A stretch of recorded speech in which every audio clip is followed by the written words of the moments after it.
Testing, testing, 1, 2.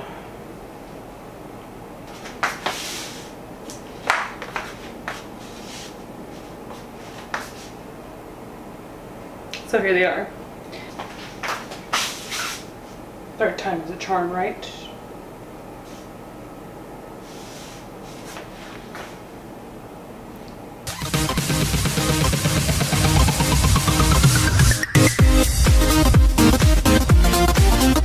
All right, so this is what we're going to be making today, some dark chocolate peanut butter Reese's cups.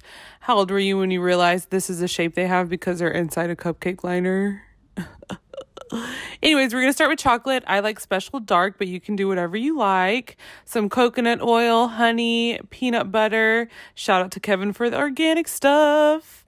All right, very first step is melting our chocolate. So we're going to mix it up with quite a bit of coconut oil. I'm going to have the measurements down in the description.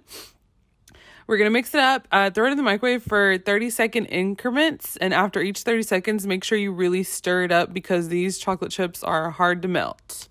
And once we have a nice consistency that we want, a little something like this, we're going to start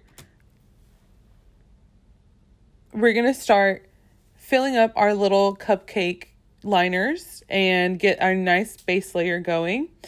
Once we have all these done, we're going to put it in the fridge or the freezer for about 10 minutes just so they can cool down and solidify.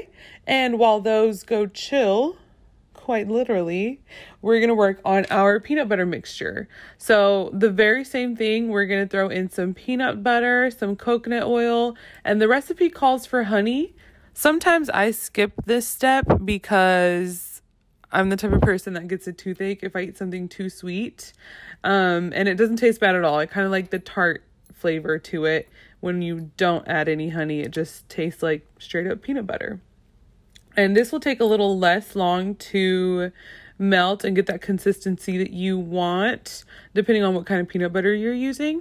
But once you have that, let it cool down for a little bit. Make sure it's not too hot because we don't want to melt the chocolate once we pour it over for that second layer. And this is going to be a lot easier to get a nice covering on all of them.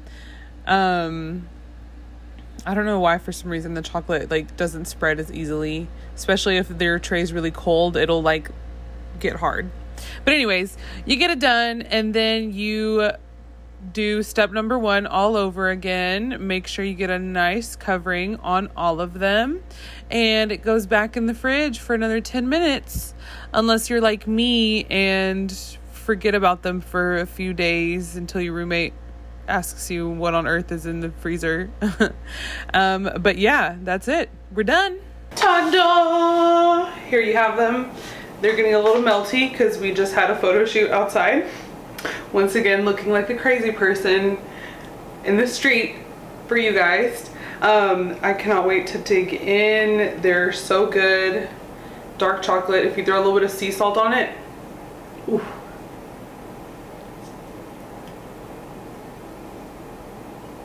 There we go. Try them. I guarantee you'll never buy.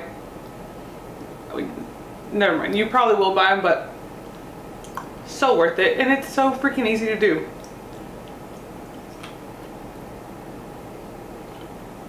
That's all I gotta say about that. That's it. They're bomb. They don't give me toothaches. What more do you want? See you later.